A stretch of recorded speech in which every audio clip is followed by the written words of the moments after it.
Hi, everybody. I'm Jim ROHN. What a pleasure it is for me to come and visit with you for just a few minutes here today. Tell you briefly a little bit about my story and share some ideas that might be beneficial. I've lectured in some high school classrooms in California and Arizona and some universities and colleges, Pepperdine University, San Diego State, Arizona State University. And so I've had a chance to talk to kids that are interested in themselves and interested in their future, interested in America, interested in what they can do with their lives, and listening to stories that might be beneficial. And I don't have a chance to, visit all of the schools and universities around the world, so this is a great chance for me by video to have a chance to tell you my story. Just briefly, let me tell you my story. I grew up in Idaho, farm country. My father still lives on the old homestead where I grew up, southwestern Idaho. He'll be 91 his next birthday, and I'm very proud of him. I went to high school. I graduated. I went to college 1 year. Halfway through my second year, I decided I was smart enough, so I quit. One of my major mistakes. I should have stayed in school. But I thought, heck, I'm smart enough to get a job. And back then I thought, that was it. If you're smart enough to get a job, what else would you need? Found out later, a big mistake. But anyway, I quit school at age 19, went to work. A little while later, persuaded a beautiful young lady to marry me with a lot of fancy promises. And fortunately for me, we got married. A little while later, I started my family. And I'm out there working hard, doing the best I thought I could. But year by year, I kept falling a little further behind, buying a little more than I could conveniently pay for on time. And the creditors are finally starting to call saying, hey, you told us the check was in the mail. I'm not feeling at all good about that.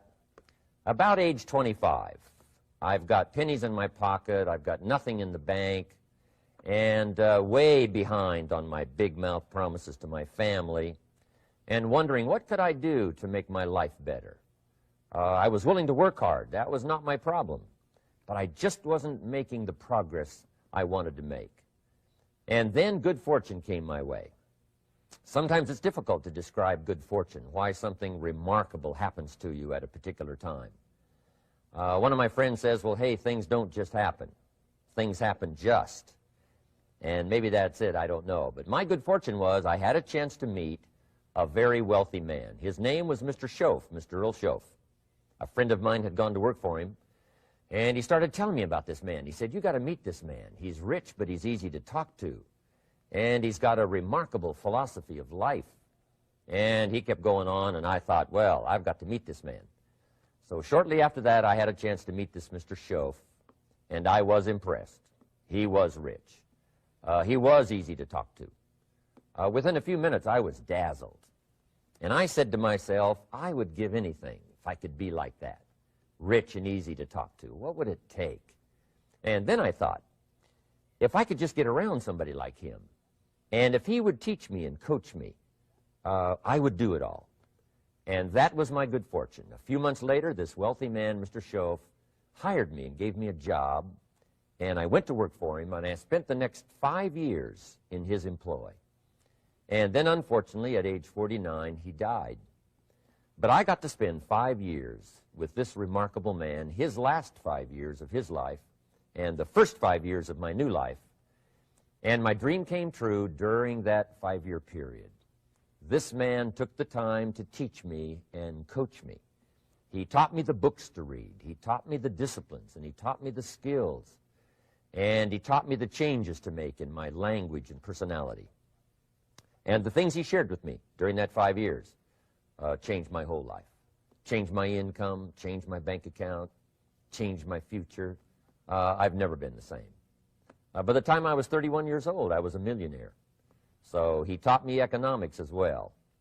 So how lucky can you get to meet the right person at the right time who takes the time to share with you ideas that can change your life?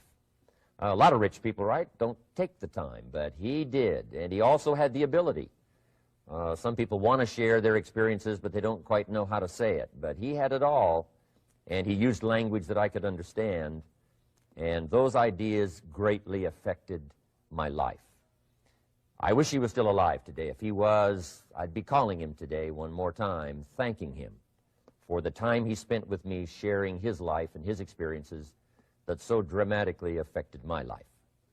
Then, how I really came to be invited to speak to you today.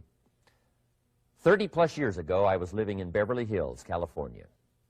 And a friend of mine one day said, "Jim, you've got to come and tell your story to my service club." He belonged to the Rotary Club. And he said, "I know your story. Idaho farm boy makes it to Beverly Hills." But he said, "I know my club members would love to hear your story. Would you come and at our breakfast meeting and tell your story?" And I said, "Okay." So I arranged a little talk, went and shared my story that morning, and guess what? They liked it. And my phone rang. Another club called and said, "Would you come and tell us that story?" My phone rings. Another club calls, said, "We've heard about your story. We have a luncheon meeting. Would you come share your story?" First thing I know, I'm spending a little piece of my time giving these breakfast talks and luncheon talks. And then one day, a man who heard my talk about 3 times said, "Would you come and talk to my management and salespeople?" He said, "I've got this little company going, and he said, if you would spend some time talking with my management and salespeople, I'd be happy to pay you." And I thought, wow, wouldn't that be something? Tell my story and my experiences and get paid? He said, "I'd be happy to."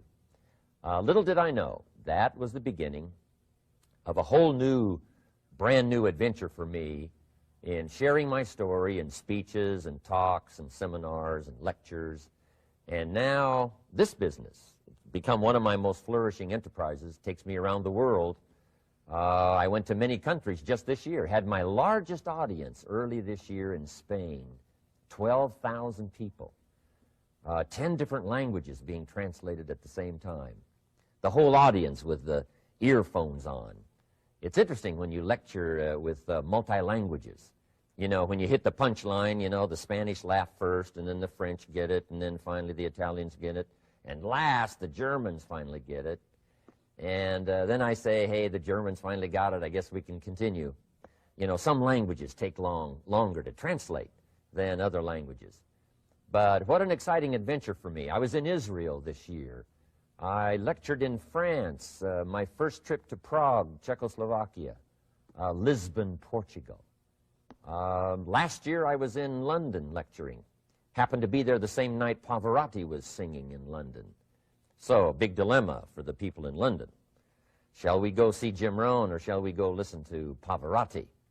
Well, I must admit he had more people than I did, like 150,000 more.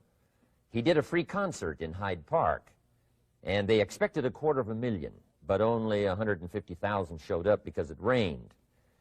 And they all got soaked from Prince Charles on down, but they sat in the rain and listened to Pavarotti. I would have been happy that evening, right, to cancel my seminar and go sit in the rain and listen to Pavarotti.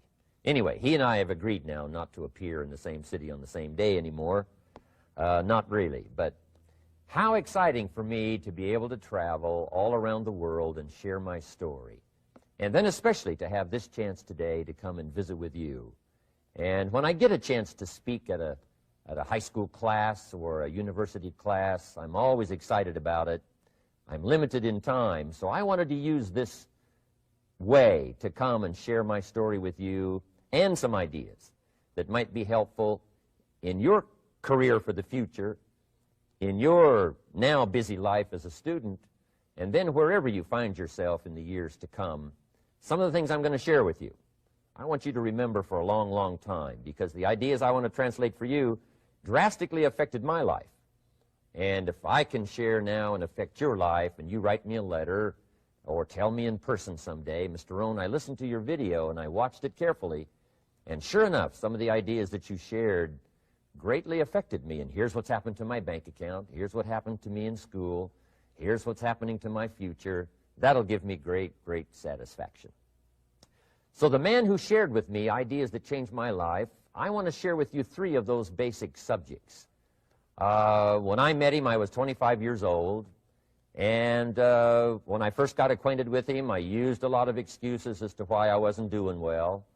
And he said, well, tell me a little bit about your story. And I told him, you know, I was behind on my bills, had pennies in my pocket, nothing in the bank, that I was embarrassed about being behind on my big mouth promises to my family.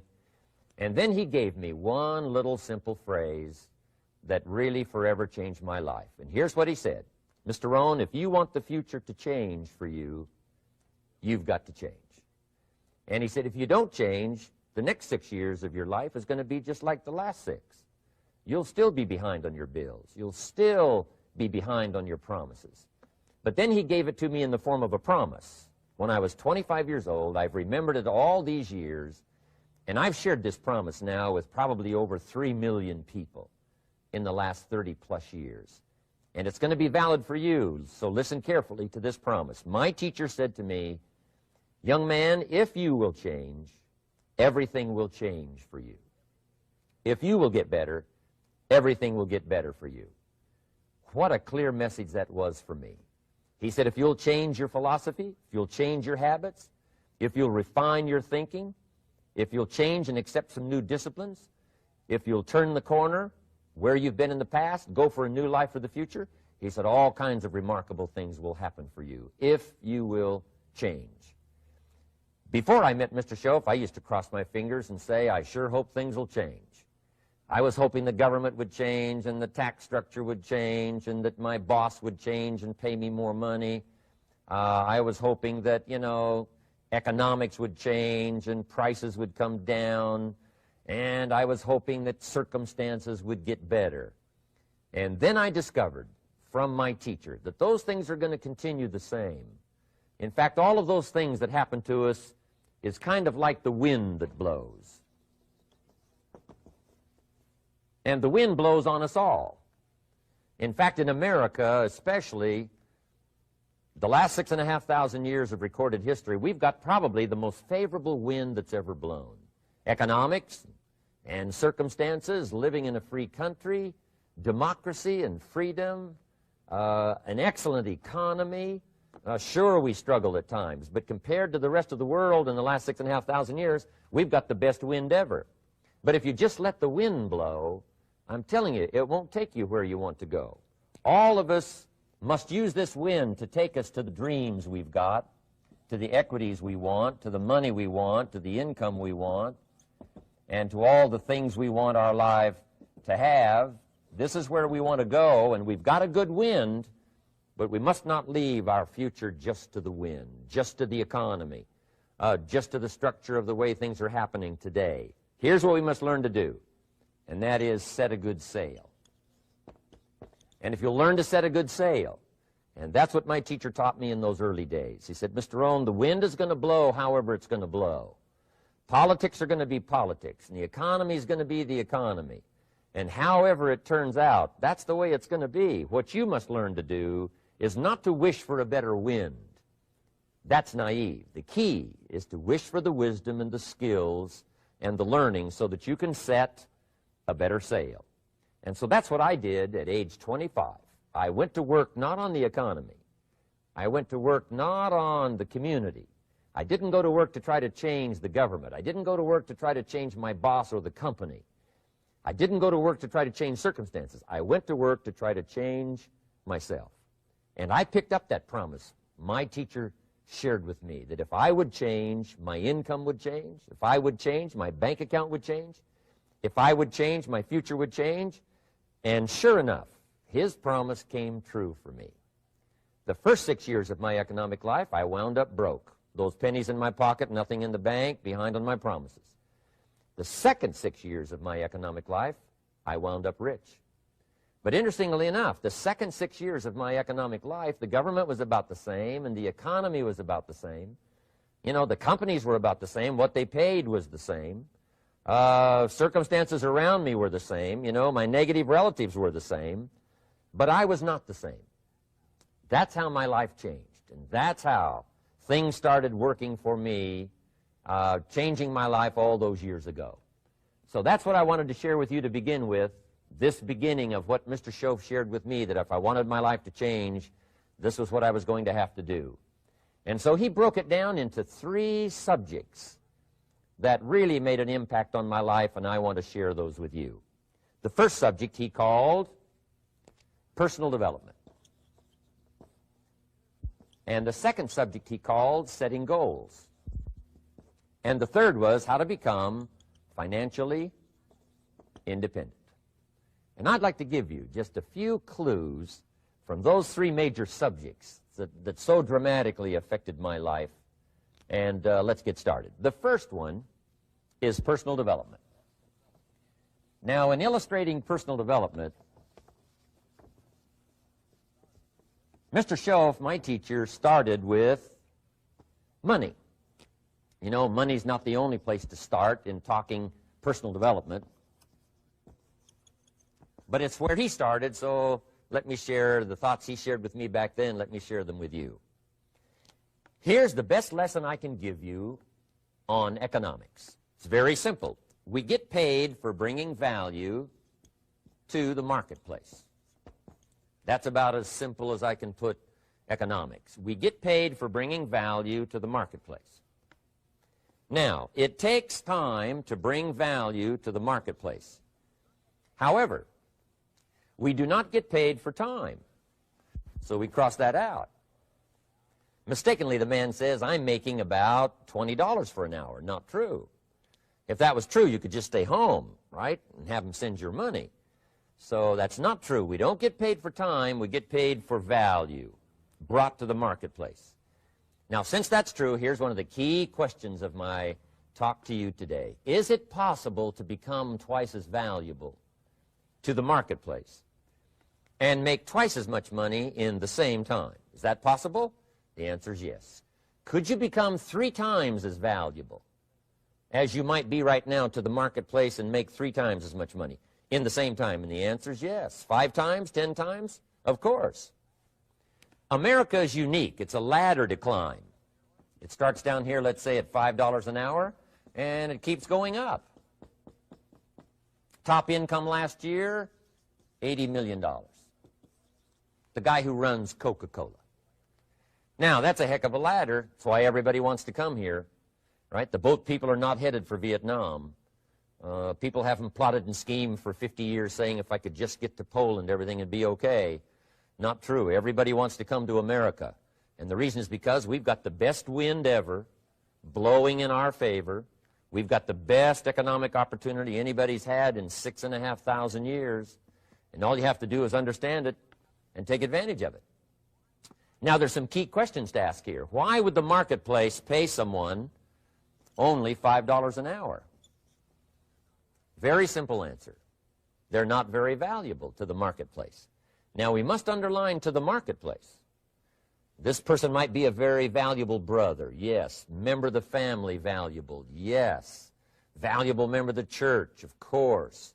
Valuable citizen of the country? Yes. Valuable in the sight of God? No doubt. We're all of equal value in the sight of God.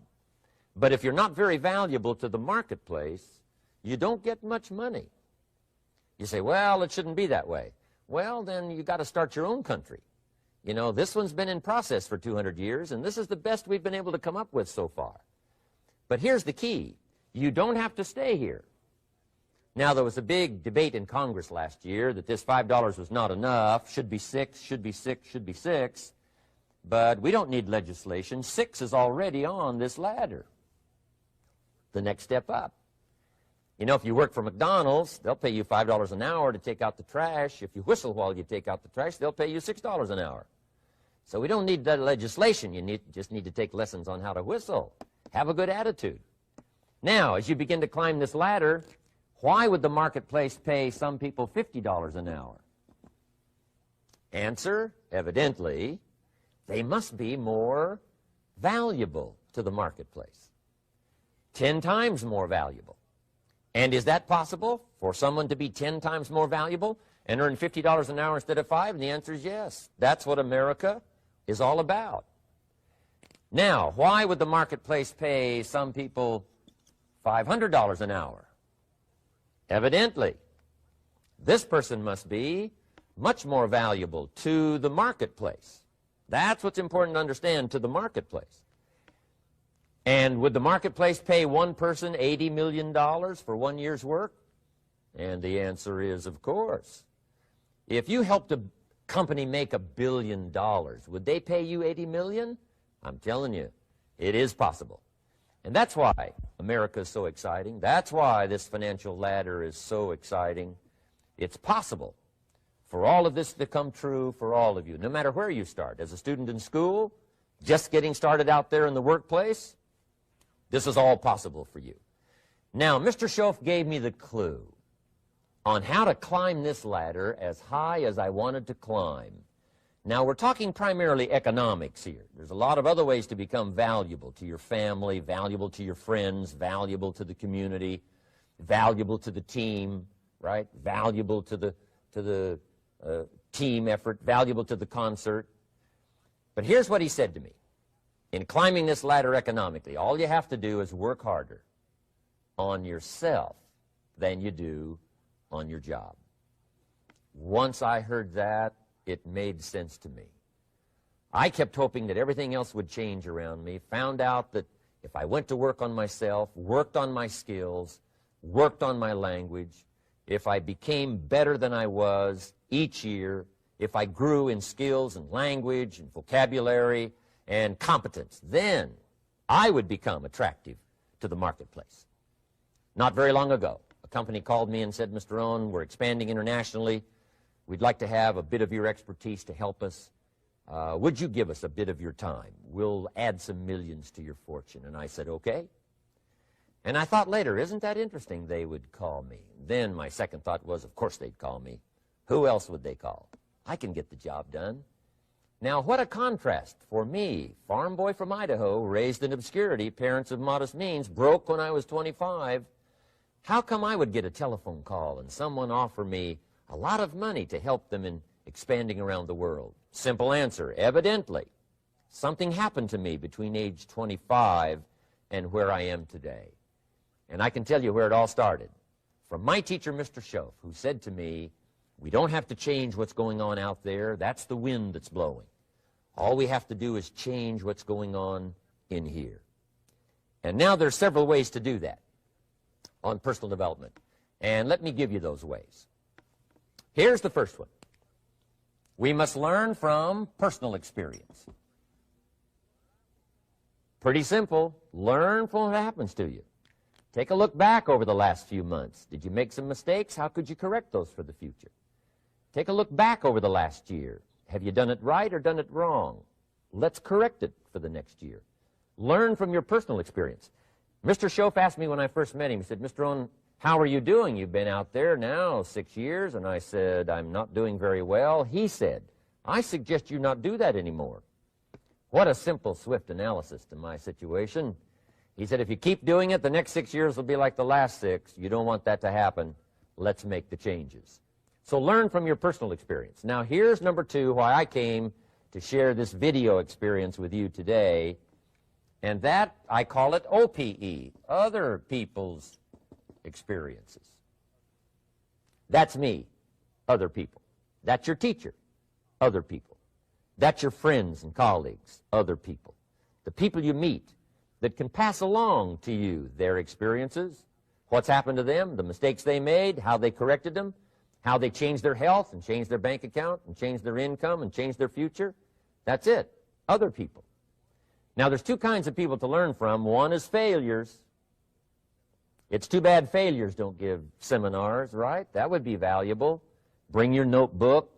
Have them tell you how they lost it all and threw it all away, threw their health away and threw their friendships away and things didn't work out well. That would be valuable. But now then we must also learn from positive, people that have done well. They've got the health, and so we ask them, how did you become so healthy? They've got the skills, so we ask them, how did you become this skillful?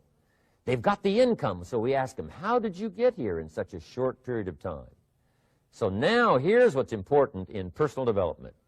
In learning from other people, we learn, number 1, by observation.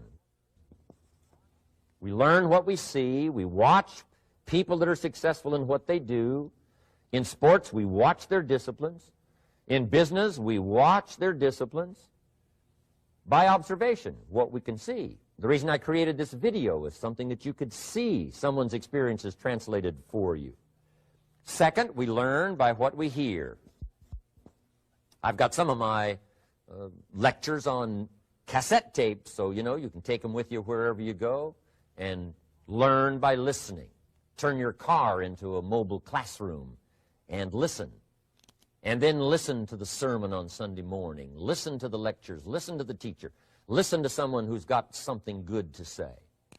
And then number 3 is vitally important on personal development, and that is read all the books you can possibly read in your lifetime.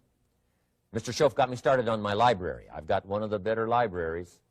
Haven't read everything in it, but I feel smarter just walking in it, my library. At least I was smart enough to buy it. Now I got to be smart enough to read it. And then, of course, I got to be smart enough to decide what's valuable and then do it. But this one is very important. Become a good reader. Some books that helped change my life. Mr. Schoaf recommended, of course, the Bible. And my parents made sure I was a pretty good scholar by the time I was 18.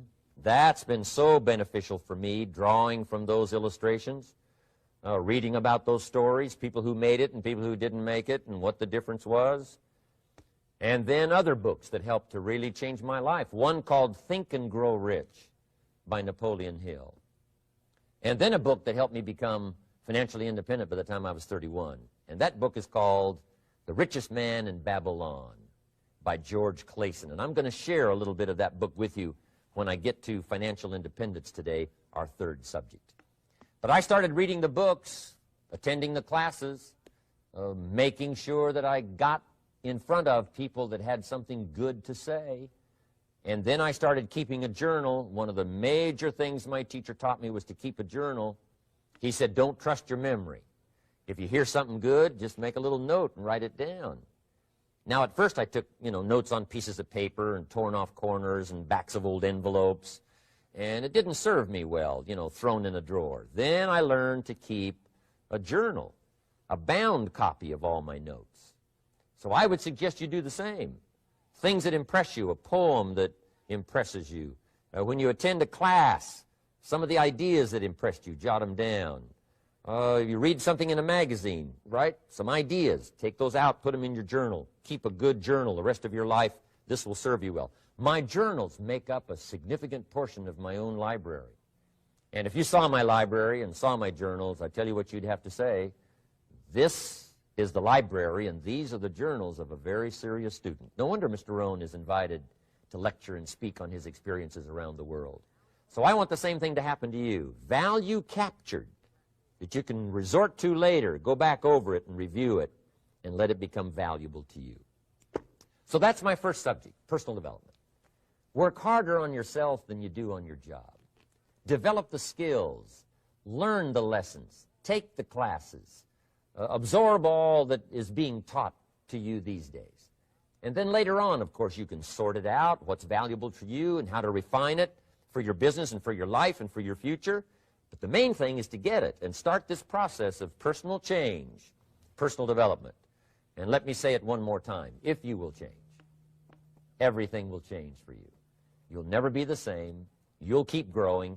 As you look back on a few months, look back on a few years, you won't believe the progress you can make. Economically, your relationship with your family, your friends, and whether you're in sports or economics or whatever, I'm telling you, that whole process of committing yourself for personal change, personal value, can really make your life unique and worthwhile.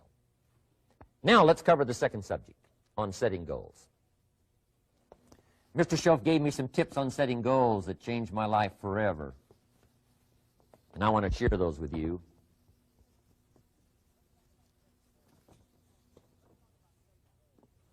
So let's talk about setting goals, and I also want to tie it to personal development, and you'll see how I'm going to do it as I progress here. Setting goals.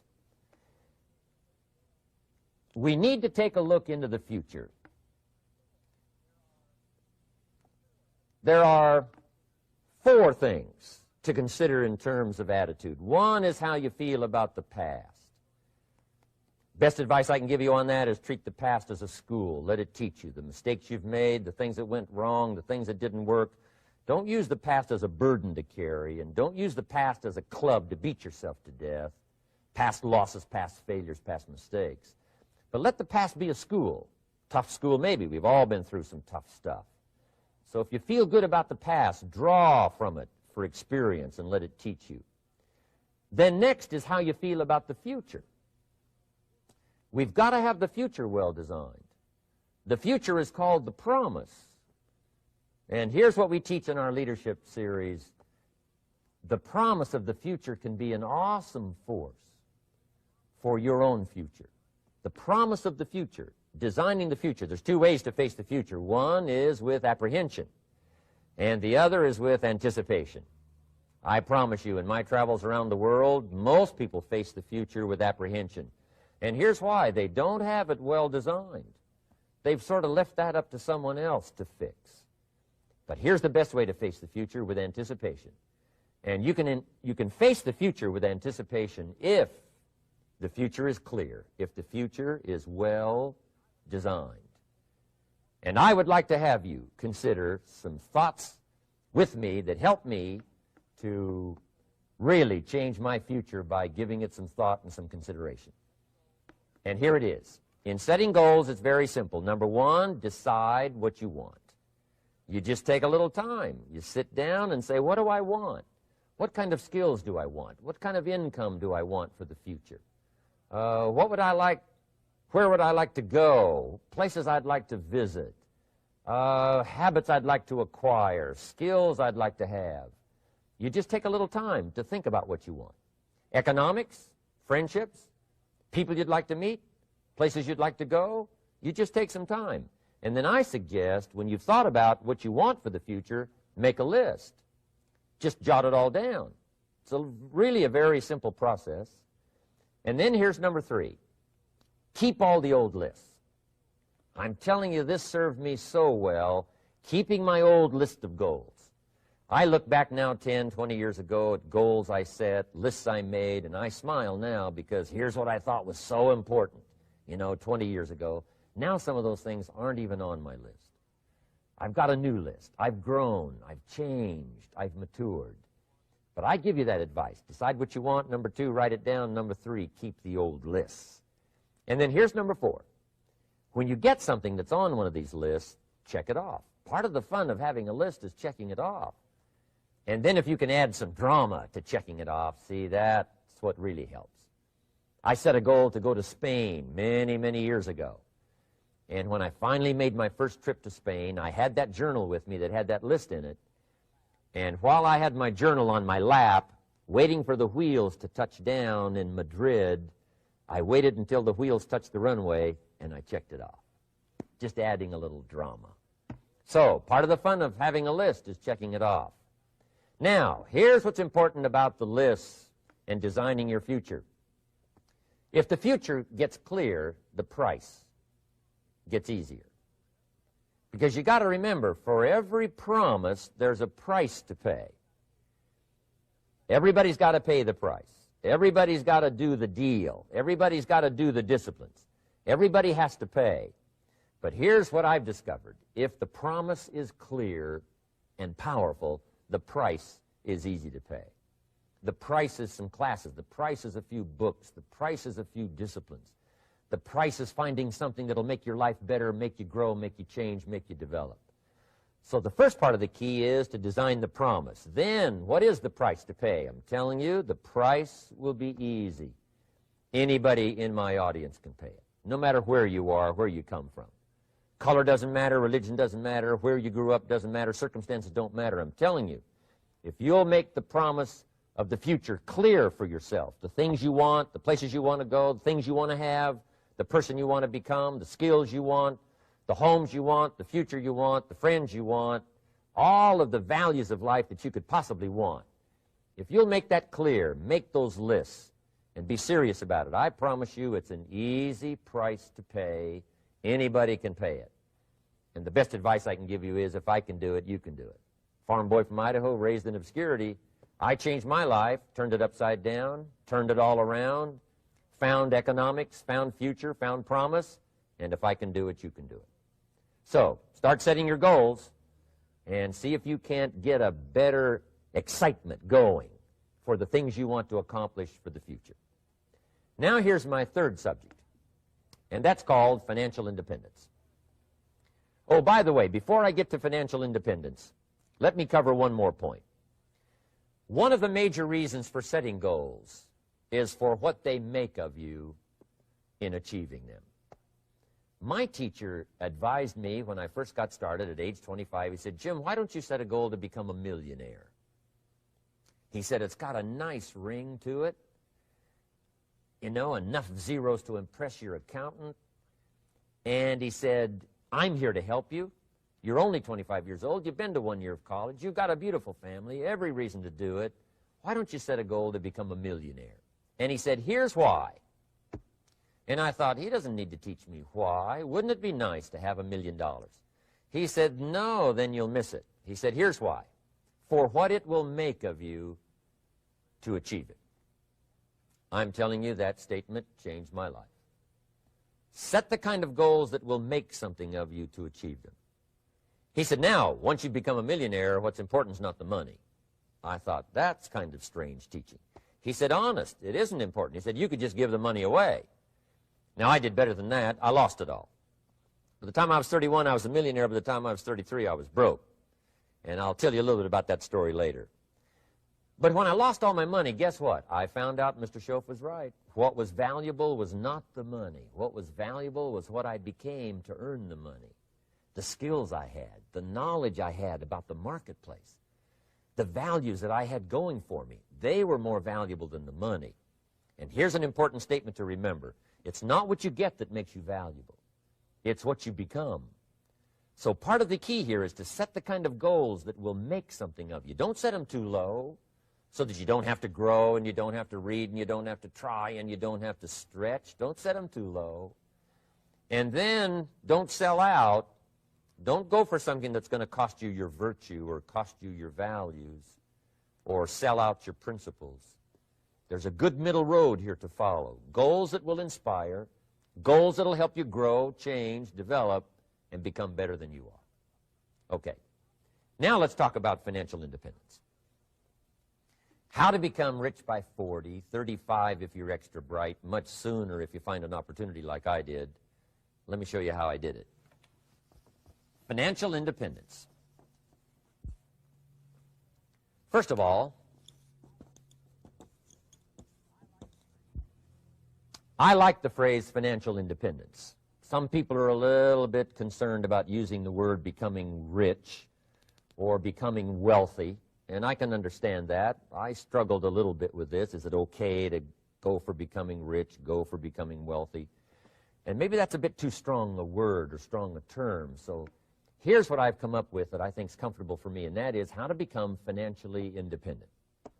I think it's every person's heritage here, especially in America, to become financially independent. Now, let me give you my definition of financial independence. Financial independence is the ability to live from the income of your own personal resources. Financial independence. Now, it depends on how you want to live. If you need $2,000, $3,000 a month, if you need $4,000 or $5,000 a month, if you need $10,000 a month, some people may need, you know, $100,000 a month. But whatever you would need to live, and you could earn that living from the income of your own personal resources, that's what I call financial freedom, financial independence. And let me show you how to acquire it.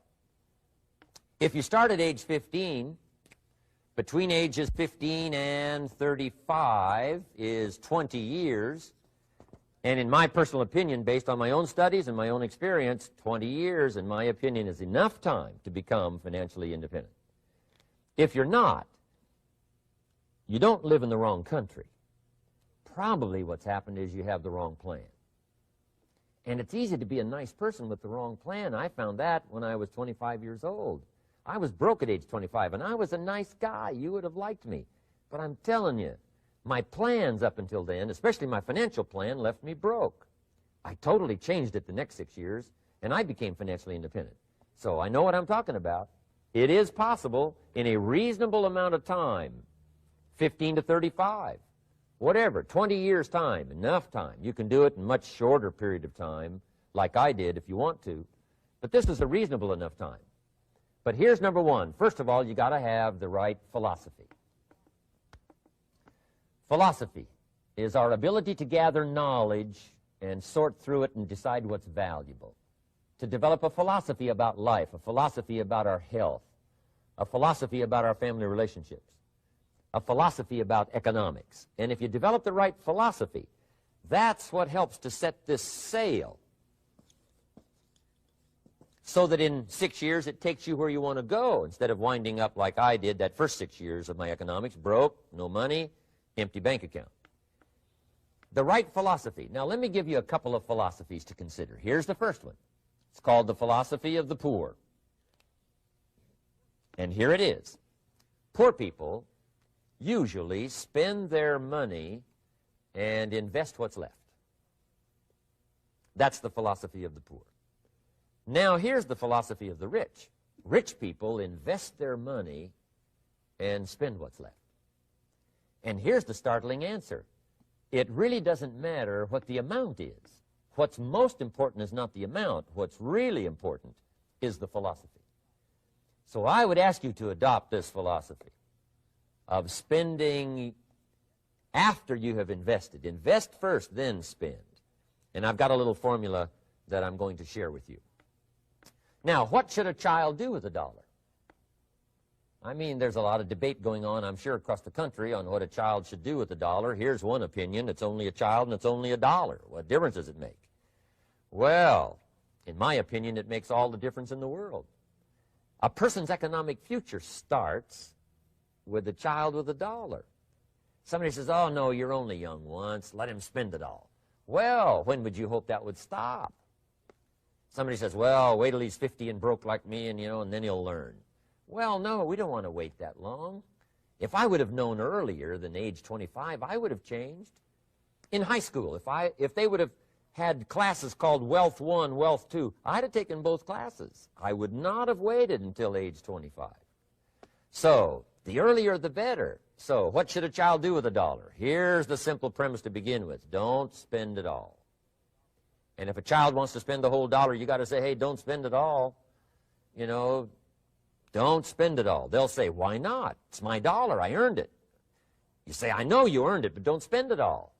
They'll still say, why not? Say, let me show you why not.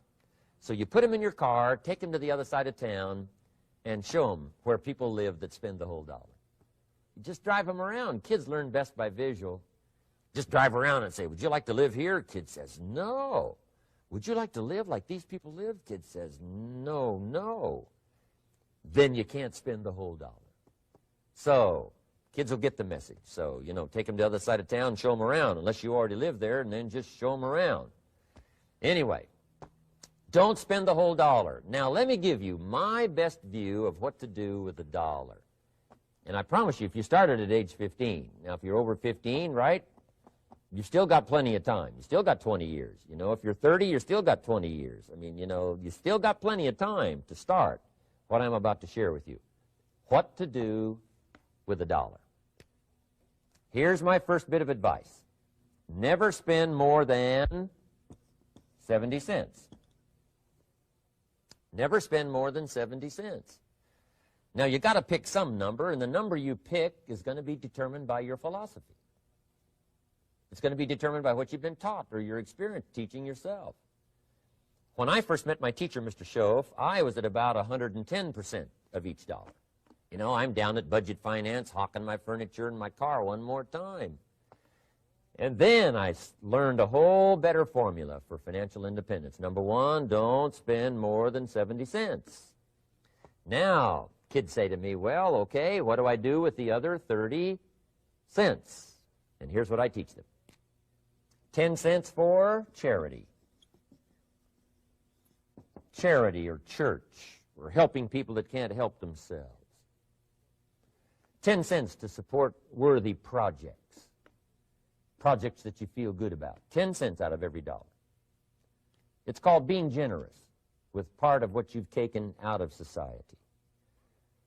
Now, in my opinion, nothing teaches us character better than generosity. No class, no teacher, no book teaches character better than generosity. And the best time to start is when the amounts are small And I know if kids learn these lessons well, they'll give a dime out of a dollar, help people that can't help themselves, support worthy projects. Or if you belong to a church, they teach tithe, piece of. That's very important. Now, because when the amounts get larger, sometimes it's a little more difficult. You know, giving 100,000 out of a million, someone says, oh, if I had a million, I'd give 100,000. I'm not sure. That's a lot of money. So the time to start is when the amounts are small, 10 cents out of the dollar. Okay, next 10 cents I call active capital. Active capital means do something to make a profit. Active capital. Set aside a portion of your income. Wages are okay, but I'm telling you, wages will make you a living. Profits will make you a fortune. So set aside part of your income as capital, called active capital. Any kind of project you can possibly think of, you can possibly come up with. I'm going to write a new book, I think, for kids. I think the title is going to be, Of Course Kids Should Pay Taxes. It's kind of an interesting title. In California, kids do pay taxes.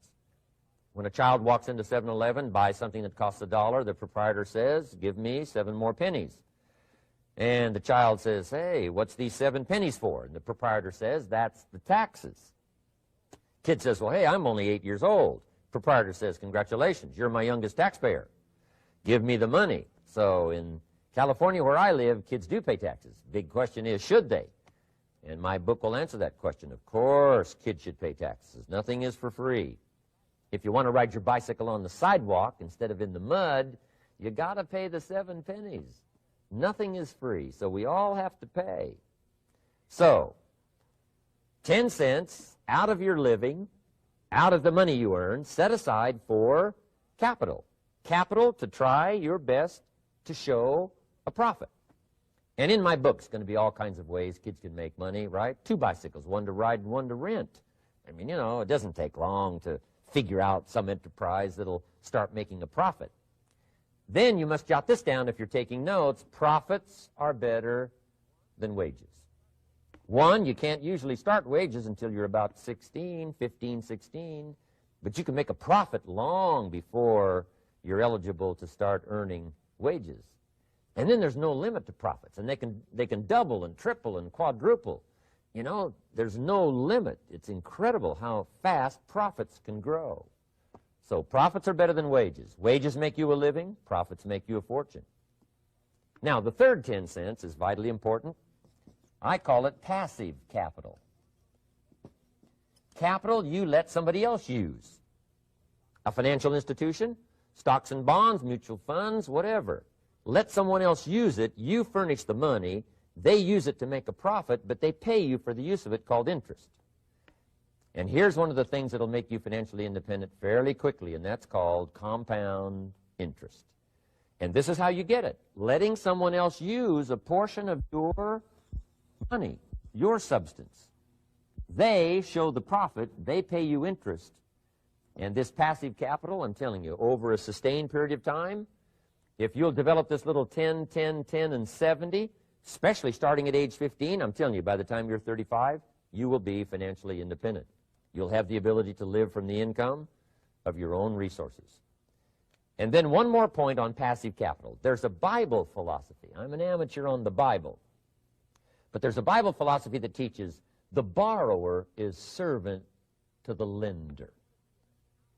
And if you want to be in a powerful position as you grow older, finally when you become mature, maybe have your own business, things have worked out for you for the future, the position you always want to be in is the power position.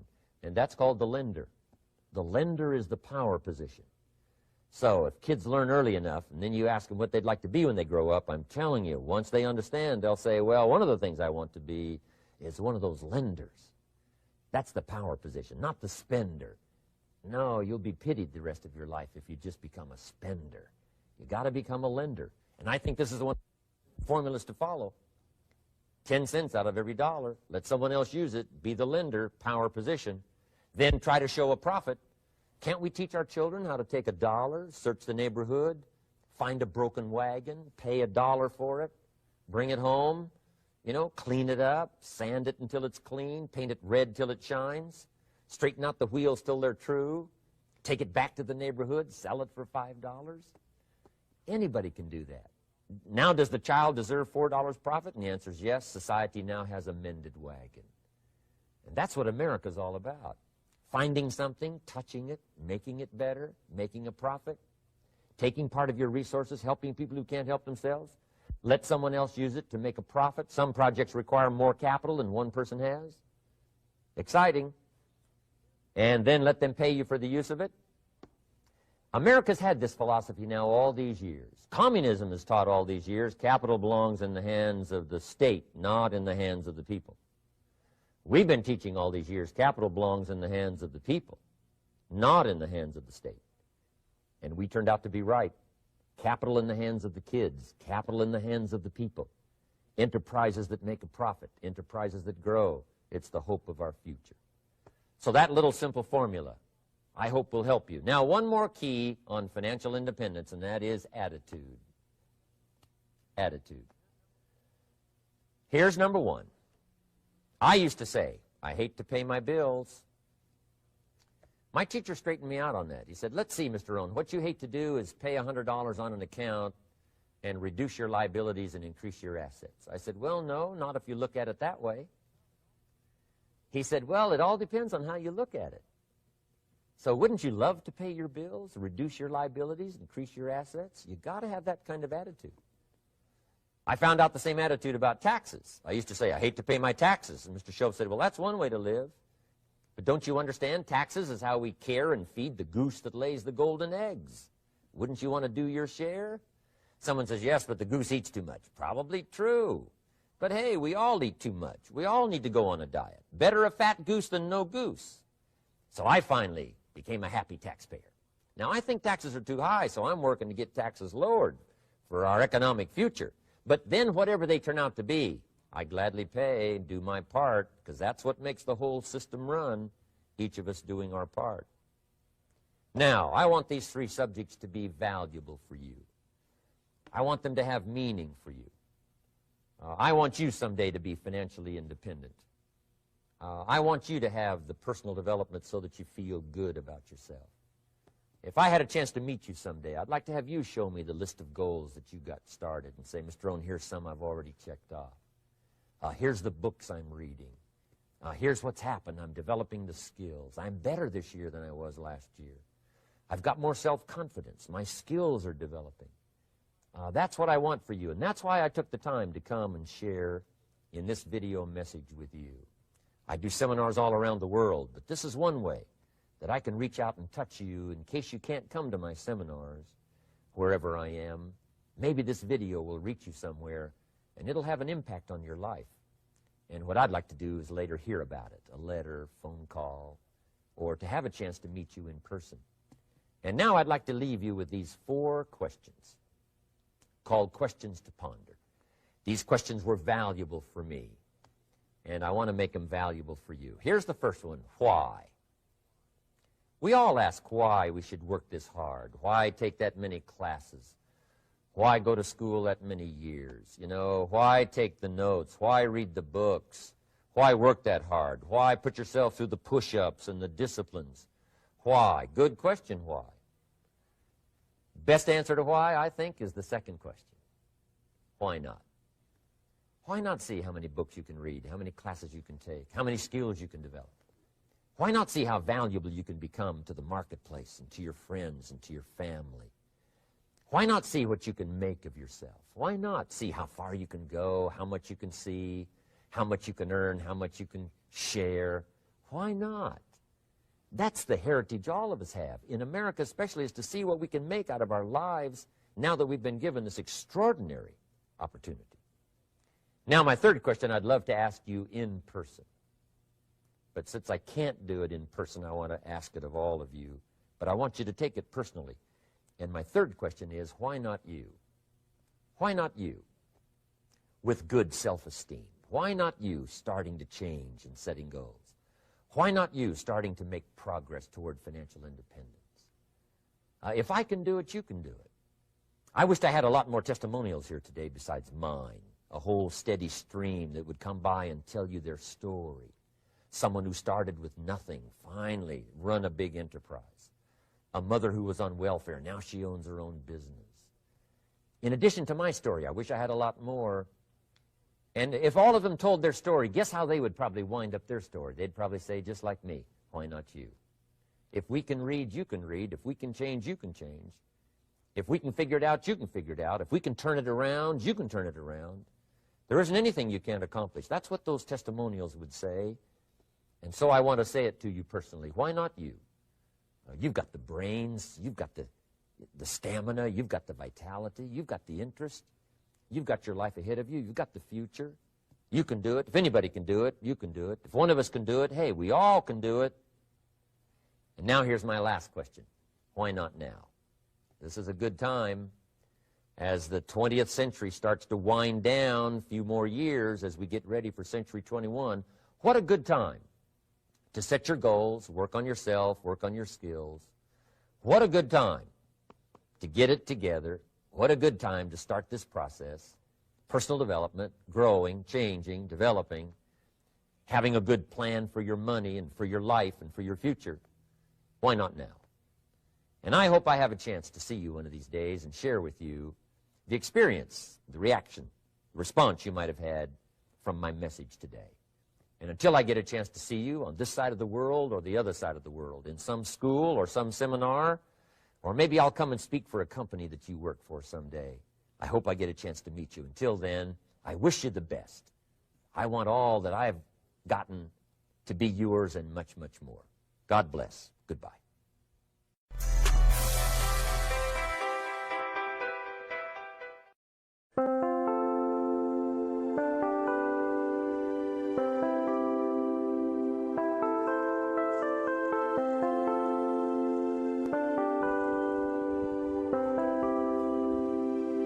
Chẳng được quên khi cơn mưa đêm lại về. Em nơi quên lời thề và ta như đông chìm sâu. Không còn mơ em anh nhận màu. Em chỉ cần mơ đâu em bay. Chỉ còn là những cơn mưa vô giá. Cho bên mơ em không mơ anh. Anh một đêm mơ chỉ cho bên em không được còn nhớ. Và chỉ có em không còn nhớ. Và người ta bên nhau như ngã tớ. Muốn nhớ em say em chỉ có mấy em ở đây. Và anh như muốn chết đi nhưng không muốn em mơ mày. Tình yêu làm cho ta đau đầu. Không em như mà mơ mộng. Anh như đeo mong cầu. Và mưa bên em u sầu. Chào cả mặt mai mà mơ. Chỉ có bên em nhưng đừng có mơ. Mà nào dài em muốn bên ai. Anh không mong gì hơn. Chỉ mong em sẽ ở đây ôm anh thật gần. Anh chỉ mong đôi ta được có nhau. Mà đừng em đâu anh có em. Một đêm bên anh có em. Ta sẽ trao nhau môi hôn thật sâu. Ôm anh cứ nữa mà ngâu. Và em chỉ nằm đâu. Anh không muốn em ở đâu đâu. Một cơn gió thứ anh không mơ cầu. Mà gặp đôi anh mà bên nhà. Anh chỉ là my friend nhà. Em quên đi bao lời hứa. Quên đi cả những ngày xưa. Anh như là một đứa. Em không còn một chưa. Mà đừng bao đêm vào đêm. Anh như một đôi mà kem. Không như là ba trên thêm. Cho em nhiều hơn như là kem. Chỉ cần là mưa thôi. Em chỉ cần là mưa thôi. Còn ai sẽ là nắng rồi.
I got nightmares in my head, I fear that the thoughts build up until I can't hear, that my mind fills up into a creature, and it haunts me somewhere much deeper. Anxiety, filling up every space, no privacy. And silently, it could build and build until you finally see, whoa, it's taking over, damn no closure, moving closer. No exposure, I just wanna be a loner. Some can't stay sober, looking over all their shoulders, like moving boulders just to get out of the home. It sucks, I've had enough, I don't wanna feel the stuck under the rug, all my problems that I shove. I got nightmares in my head, I fear that the thoughts build up until I can't hear, that my mind fills up into a creature, and it haunts me somewhere much deeper. I got nightmares in my head, I fear that the thoughts build up until I can't hear, that my mind fills up into a creature, and it haunts me somewhere much deeper. I've been feeling weird, I can't seem to focus good enough, nothing's really clear, sometimes it could be a little tough. I just need to feel like the end's in sight for me, but let's be really real, anxiety can foggy all this stuff. I've been feeling weird, I can't seem to focus good enough, nothing's really clear, sometimes it could be a little tough. I just need to feel like the end's in sight for me, but let's be really real, anxiety can foggy all this stuff. It sucks when you finally feel like giving up. Oh God, no luck, everything feels like you're sticky stuck. I'm lost, handcuffed to the bed where I sleep, don't give a fuck. Can't stop, unplug, feeling overwhelmed, I think I've had enough. Gotta find a way to get some energy, gotta find someone who's a good friend of me. I need purpose to make it all worth it, I'm still searching and I'm still learning. I want a life that's filled with memories, not a life with regret and frenemies. I need focus to keep me from hopeless psychosis if I keep moping. I got nightmares in my head, I fear